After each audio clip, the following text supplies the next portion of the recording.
Alors, résultat du championnat du monde globalement positif. Première médaille de l'histoire du wushu français en talou. Donc ça vient dans la continuité de celle de Moussa Niangan, premier champion du monde en combat en 2009 à Toronto. Au niveau du sanda, vice-champion du monde féminine, Delphine Stambouli, première expérience et direct elle est médaillée. Donc ça, pour moi, le bilan est positif, surtout qu'on doit mettre en relief que l'équipe est en renouvellement à plus de 90%, qu'on a dû enchaîner les Jeux mondiaux, les sports à corps combat game et les championnats du monde. Donc ça prouve aussi qu'on a pu aligner des compétiteurs sur ces trois événements qui se sont tous enchaînés et des compétiteurs différents. Donc positif, moi aussi pour le combat combiné, le Douilian qui s'est placé en 6, Pierre Anlance qui est rentré en top 9. Donc franchement pour l'équipe Taoulou est en train de rattraper l'équipe Sanda. Il y avait une différence de niveau sur les dernières années. Et donc en tant que DTN, je suis franchement très satisfait. Mais on repart tout comme d'habitude. Le passé c'est le passé. Puis maintenant on va commencer à avoir une analyse pointue individuelle, de l'équipe, de l'encadrement, tout ce qui a bien fonctionné, tous les points qui sont améliorés. On va continuer sans cesse à chercher à optimiser. Alors, point fort de l'équipe Sanda, le sérieux de la préparation. Point à améliorer, le côté psychologique, l'engagement. Pourtant, on avait insisté dessus sur les travails vidéo. On avait dit un champion du monde, il prend une décision, grand maximum, toutes les 5 secondes. Et là, il y a eu des zones que je qualifie moi d'inertie de 10-15 secondes. Et ça, à ce niveau-là, c'est pas admissible. Pas sur un championnat du monde. Sur le Taoulou, point fort, pareil, la préparation. Là, ils sont rentrés psychologiquement très bien. Donc, point fort, le capital confiance qui a augmenté. Et point amélioré encore le physique.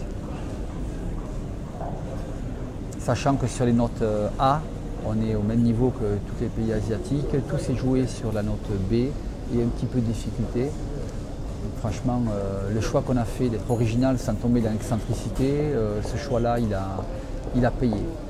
Parce qu'à vouloir apprendre et copier le top 3 en nation, y compris en Sanda d'ailleurs, je pense que les arbitres tôt ou tard font la différence entre la copie et l'original. Donc on doit tout faire pour être original, mais pas excentrique. Alors on a dû réagir très vite, on a le championnat de France le 15 mars, 15 jours après le championnat du monde junior à Antalya en Turquie et 15 jours après le championnat d'Europe junior senior en Roumanie. Donc on a décidé de renforcer la présence lors des interrégions. Il va falloir détecter les juniors Sanda avant les championnats de France, ne pas faire participer cette sélection au championnat de France pour éviter les blessures. Donc on a calé un stage en amont. Et le Taoulou, on a dû avoir une stratégie différenciée où eux derrière participeront au championnat de France. Ça leur servira de dernière prise de repère.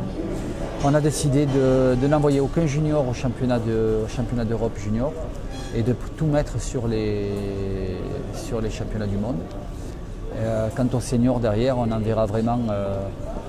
Là, ce coup-ci, on n'hésitera pas à partir avec une sélection beaucoup plus restreinte, mais avec objectif médaille et ce qu'on disait précédemment, l'engagement psychologique. Conclusion, l'équipe est rentrée sans aucune blessure. Et ça, pour moi, c'est très important. Ça veut dire que la préparation a été bien suivie. Et l'avenir du wushu français, à chaque fois, là, je m'attendais, pour être honnête avec vous, je m'attendais à ce que ce soit le plus difficile. J'avais dit à mon encadrement, ce sera le championnat du monde le plus difficile. On n'est jamais rentré bredouille, c'est ce qu'on se dit, sans médaille. On arrive à en décrocher 2. Selon la théorie des cycles, je m'attends à ce qu'à un moment donné, on passe 100. Et là, non. Donc, finalement, on va continuer toujours à aller chercher la gagne. Et puis, on oubliera cette théorie du cycle et on va sans arrêt évoluer.